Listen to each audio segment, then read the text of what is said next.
Hello my dear student, I hope आप लोग अच्छे होंगे और अच्छी तरीके से पढ़ाई कर रहे होंगे। आज हम इस वीडियो में जानेंगे क्लास 12th का फिजिक्स फर्स्ट का यूनिट 3 का most important topic bio Savart का नियम, अथवा इसी को कहा जाता है धारावाही चालक के कारण उत्पन्न चुंबकीय क्षेत्र की तीव्रता।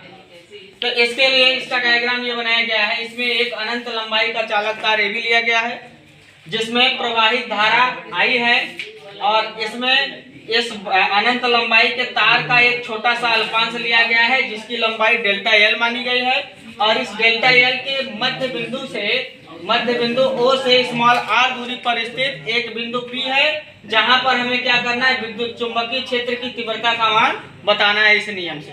तो इसके लिए हम सूत्र की स्थापना करते हैं, सूत्र की उत्पत्ति करते हैं कुछ इस प्रकार से।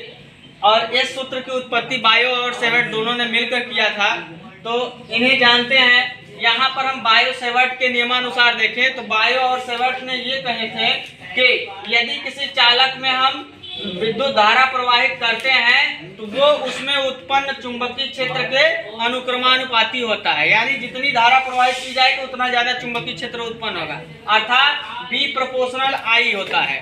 और दूसरे स्टेप में उन्होंने कहा कि जो उस चालक तार का अल्पांश खंड लिया गया है वो भी क्या होता है, उसमें उत्पन्न चुंबकीय क्षेत्र की तीव्रता के अनुक्रमानुपाती होता है, यानी जितना बड़ा अल्पांश लिया जाएगा उतना ज्यादा चुंबकीय क्षेत्र उत्पन्न होगा।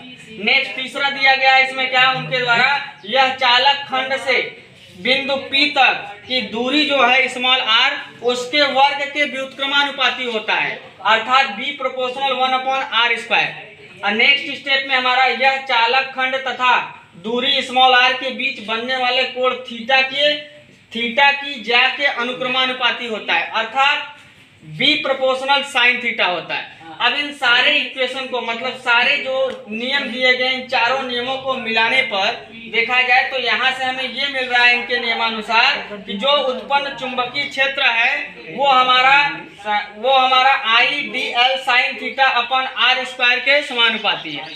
तो यहाँ पर ध्यान दिया जाए तो यहाँ से प्रोपोर्शनलिटी जब हटाई जाती है तो एक कांस्टेंट अन्य मिलता है, एक कांस्टेंट लिया जाता है μ0/4π, और μ0/4π की वैल्यू इसमें होती है 10⁻⁷ न्यूटन प्रति एम्पियर स्क्वायर।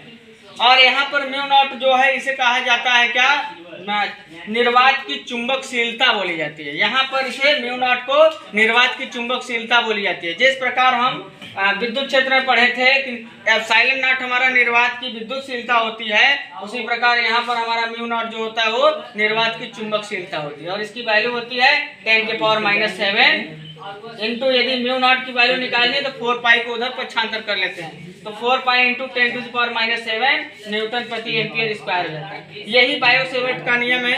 ये एग्जाम के पॉइंट ऑफ व्यू से मोस्ट इंपॉर्टेंट टॉपिक है। आप लोगों को ये अच्छे समझ में आया होगा। यदि इसमें कोई भी दिक्कत है, ना समझ में आया कुछ, तो कमेंट में जरूर बताएं, और मेरे चैनल को लाइक करें, सब्सक्राइब करें। धन्यवाद।